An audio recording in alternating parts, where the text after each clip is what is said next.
L'inflation au mois d'octobre a été de 0,6%.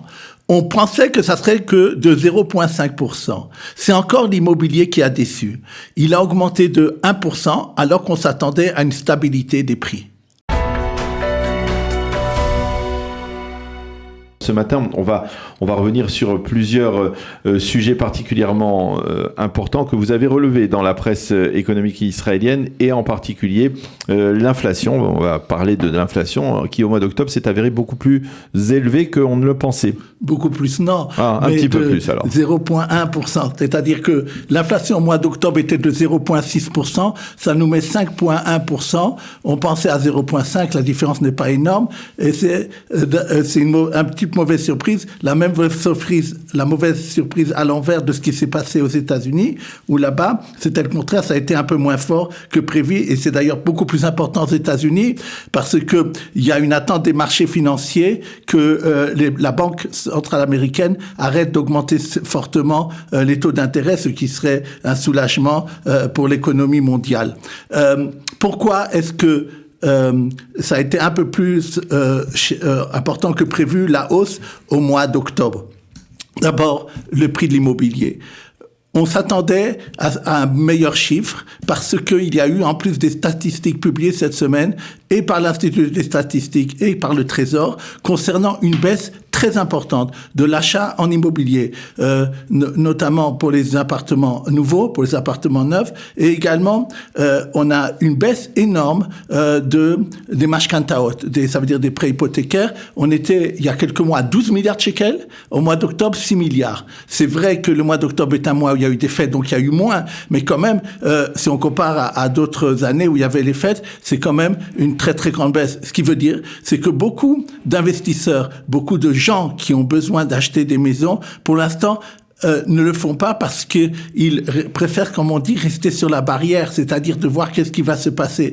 Parce qu'ils se disent, et je pense qu'ils ont raison, que vu que les taux sont tellement forts et qu'ils vont encore augmenter les taux d'intérêt, il faut peut-être mieux attendre, voir qu'est-ce qui va se passer. D'abord, le nouveau gouvernement peut-être qui va donner une nouvelle impulsion des nouveaux programmes de logement, et aussi que peut-être après les prêts sont moins, en 2023 sont moins élevés, et donc c'est pour ça que la chose s'est passée. Il y a également, bien entendu, mais c'est pas une surprise, une augmentation de 4% des fruits et légumes. C'est normal puisque c'est un mois de fête, et donc c'est quelque chose qui n'est pas été différent des autres. Mais est-ce que finalement, de facto, on n'attend pas le mois de novembre pour constater une nouvelle augmentation? Parce que là, en fait, les grands producteurs ont annoncé l'augmentation des prix au 1er novembre, et donc elle ne sera comptabilisée que dans le mois de novembre. C'est vrai pour les prix alimentaires, mais je voudrais revenir une seconde à l'immobilier. Quand vous parlez d'augmentation, possible augmentation des prix, pour ce qu'on appelle l'indice de construction, du prix de la construction, est resté 0%, n'a pas augmenté, alors que jusqu'à présent, il augmentait cette année, et là, il est resté à 0%. Donc, par rapport à ça, par rapport en tout cas à l'immobilier, il n'y a aucune raison que les promoteurs augmentent les prix des appartements neufs en novembre. Maintenant, concernant effectivement ce que vous avez dit, la fin des soldes, et encore d'autres choses qui se sont passées, on entend, il y aura sûrement une répercussion au mois de novembre. Je n'ai pas encore vu les chiffres prévus qui seront pour le mois de novembre. Ce que, par contre, on dit, c'est que la Banque d'Israël va au moins augmenter de 1,5% son taux la semaine prochaine. On parle même sans doute de 0,75%, vu ce qu'a fait la Fed, ce qu'a fait la Banque américaine, et vu le plus ou moins mauvais résultat qu'on a. Une dernière chose quand même que je voudrais dire, c'est que en Israël, on est à 5,1%. En France, en Europe, on parle de tsunami d'inflation, on dépasse les 10%, et on pense qu'en 2023, l'inflation ne s'arrêtera pas en Europe, alors qu'en Israël, la plupart des économistes parlent des prochains mois au retour en dessous des 3%. Est-ce qu'il y a, parce que je regardais une émission hier soir, est-ce qu'il y a une sorte de mouvement de boycott des grands producteurs qui veulent augmenter les prix par rapport à ceux qui essayent de ne pas les augmenter? Est-ce qu'il y a aujourd'hui un mouvement de la part, par exemple, des chaînes de supermarchés, une sorte de réajustement, c'est-à-dire que les chaînes de supermarchés prennent des produits chez ceux qui ne veulent pas augmenter les prix et mettre de côté ceux qui augmentent les prix pour aider les consommateurs. Est-ce qu'il y a un phénomène comme celui-là? On en a parlé la semaine dernière, Oui. que c'est pour Unilever. Oui, il y a quelque chose qui se passe. Mais quand Nouva augmente ses prix et que Nouva est pratiquement le monopole en Israël, c'est très difficile pour les chaînes de supermarchés de se suffire de Nouva. Mais par exemple, je vais vous dire une chose, c'est que il y a eu une petite augmentation du chômage en octobre de 0,4%. Il y a quelques entreprises de production alimentaire qui ont fait faillite. Et donc, moi, je dis, la Banque d'Israël doit, quand elle va augmenter ses taux, et c'est pas moi qui le dis seulement, les économistes, faire très attention parce que on risque d'arriver à un problème de récession et de personnes, d'entreprises ou de ménages qui ne pourront plus payer leurs dettes, et c'est pas quelque chose, c'est quelque chose qu'il faut éviter absolument. Alors, on va maintenant parler d'un autre sujet dont on parle beaucoup dans les médias israéliens de ces 3 derniers jours, depuis le début de la semaine. Il s'agit de la chute des cours de la bourse des crypto-monnaies, la bourse FTX, c'est cela. Est-ce qu'on peut sonner le glas des crypto-monnaies? C'est la fin? Alors, il faut pas dire, c'est pas la chute des cours de la bourse, c'est la bourse qui a fait faillite. Voilà, la bourse qui a fait faillite. Oui. La deuxième bourse de crypto-monnaie qui a fait faillite, qui il y a quelques mois valait 32. Qu'est-ce que ça veut dire une bourse qui fait faillite? Ça veut dire que, je vais vous expliquer en 2 mots qu'est-ce qui s'est passé exactement. C'est très très rapidement. Cette bourse avait été valorisée il y a quelques mois à 32 milliards de dollars. Et c'était d'ailleurs le chevalet blanc. C'était elle qui rachetait souvent les bourses de crypto-monnaie qui faisaient faillite. Et ça lui est arrivé. Qu'est-ce qui s'est passé? Il y a une autre bourse qui était concurrente à elle, qui a fait la semaine dernière un Twitter disant que elle pense que sur cette société-là, il y a un problème. Il y a une panique de la part de ceux qui avaient déposé de l'argent pour acheter là-bas des crypto-monnaies. Maintenant, qu'est-ce qui s'est passé? Cette bourse n'avait pas le droit d'utiliser l'argent des clients autrement que pour acheter la crypto-monnaie. Ouais. Et c'est pas ce qui s'est passé. Elle a utilisé l'argent des gens qui ont là-bas donné leur argent pour prêter aux entreprises du groupe, pour les alimenter les problèmes dans le groupe. Et elle a fait, apparemment, c'est maintenant des fausses comptabilités, également, qu'elle a fait aussi sans doute des délits d'initiés. Il y a Mais par exemple, la seconde bourse, celle qui a alerté, elle récupère, on va dire, le contre-coup aussi de cette situation. Elle a essayé de la racheter à 1 shekel, et quand elle a vu à $1, et quand elle a vu le problème, elle a dit je m'en vais. Et alors, elle est aussi affectée. D'abord les problèmes collatéraux que ça donne, parce que il y avait beaucoup de fonds qui ont été investis dans cette bourse, pas seulement pour acheter la crypto-monnaie, mais dans la bourse, dans la bourse elle-même. Et c'est 100 milliards de dollars de dégâts collatéraux qu'on estime en premier lieu. Ce sont quoi ces dégâts collatéraux? Des gens qui ont investi dans cette bourse-là et qui ont perdu tout leur argent et souvent ce sont d'ailleurs des fonds qui font de capital risque ou autre, mais c'est possible qu'on verra d'une certaine façon que comme il y a des fonds de retraitement en Israël qui sont investis dans ces fonds eux-mêmes, ça peut avoir des répercussions. Maintenant, d'ailleurs, il y a eu les entreprises d'investissement en Israël qui s'occupent de ça. Et ce qu'on appelle dans les investissements alternatifs, on immédiatement dit voilà ce qu'il faut faire pour ne pas qu'il vous arrive ça. Je voudrais dire encore 2 choses à ce sujet. D'abord, il y a une étude qui vient de paraître. 80% des gens qui ont investi dans la crypto-monnaie ont perdu de l'argent. Ça veut dire que c'est vrai qu'on a vu des hauts et des bas. À un certain moment, on avait l'impression que c'était la chose à faire. C'est-à-dire, les gens, il y a une volonté des gens, en hébreu c'est tavad betza, la concupiscence du profit rapide qui n'est basé sur rien. Tous les économistes disent, c'est uniquement spéculatif. C'est pas un bien qui existe derrière qui est quelque chose.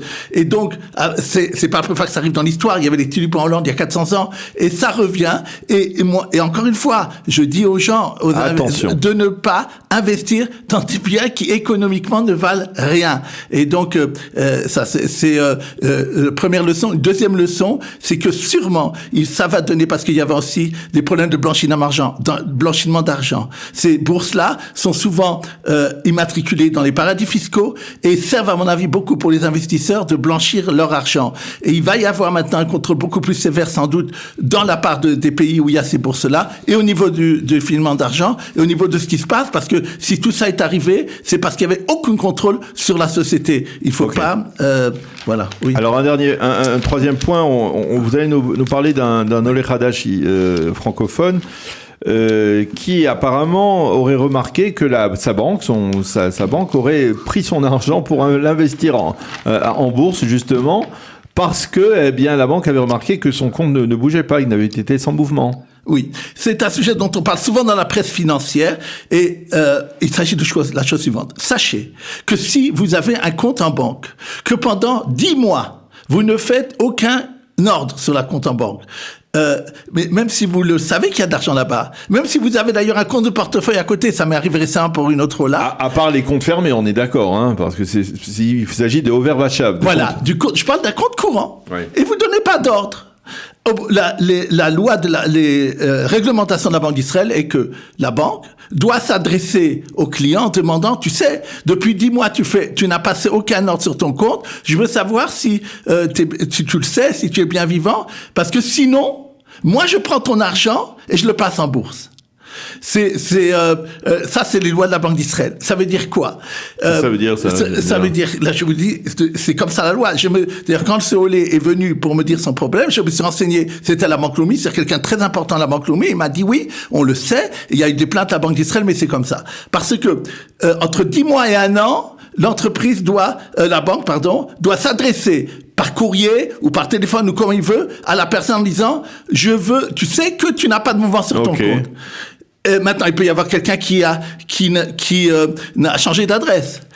Il peut y avoir quelqu'un aussi qui a d'autres soucis, qui voit une lettre de la banque et qui dit je vais pas l'ouvrir. C'est ce olé-là, il m'a dit moi en tout cas, je sais pas si j'ai reçu la lettre, mais moi je sais que j'ai rien signé dessus.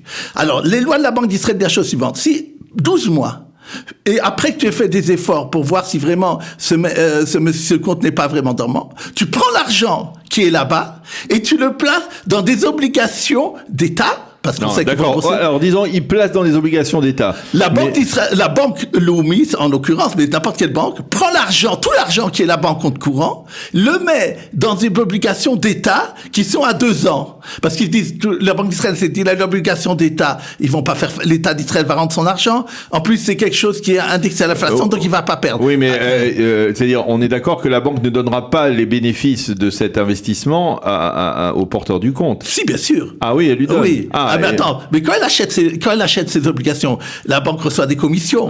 Et elle prend même des commissions, il y a des commissions de garde. C'est ça, elle garde. Elle s'enrichit au niveau de ça. Oui. Mais ce qui se passe, c'est que c'est une erreur de la part aussi fondamentale de la Banque d'Israël d'avoir demandé ça, de pas réfléchir que dans un cas où on est maintenant depuis 1 an, où les taux augmentent, c'est sûr que les obligations vont baisser. Il y a eu en Israël, comme dans beaucoup de pays, un crack obligataire. Cette personne-là, on lui a acheté il y a quelques mois en avril des obligations d'État qui valaient 150, il va maintenant 140. Et qu'est-ce que la banque lui dit? Vous avez qu'à donner maintenant un ordre de vendre vos obligations d'État. Et puis il dit, mais attendez, moi je veux récupérer l'argent que j'avais en avril. Là, il a perdu 10%.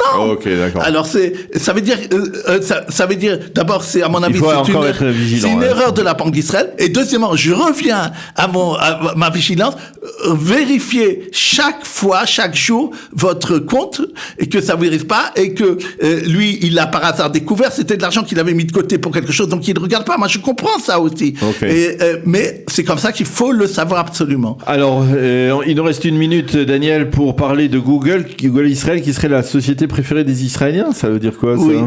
Le journal Globes, en association avec un institut de recherche Statista, a publié pour la 2e année consécutive une analyse sur 150 sociétés qui sont en Israël et sur la base de 15 000 enquêtes auprès des salariés.